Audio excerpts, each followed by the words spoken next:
चला तर आता मी संचितला टिफिनसाठी भाजी बनवते. आता आमचा लायटर थोडा खराब झाला होता, त्यामुळे मी काड्याच्या पेटीनेच गॅस सुरू केला.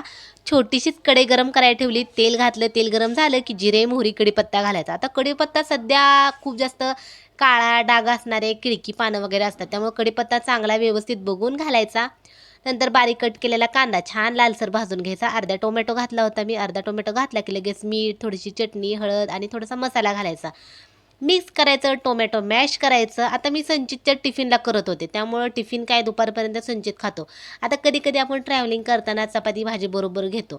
तर अशा वेळेस तुम्ही जर ही मटकीची डाळ आहे, तर डाळ सुकी करून घेत असाल ना, तर टोमॅटो घालू नका. टोमॅटो घातला की भाज्या जरा पटकन खराब होतात. बिना टोमॅटोची मटकीची डाळ करायची. आता ही मटकीची डाळ मी 15-20 मिनिटं भिजत घातली होती. डाळ घालायची, कोथिंबीर घालायचं, थोडंसं पाणी घालायचं आणि एक वाफ काढायची.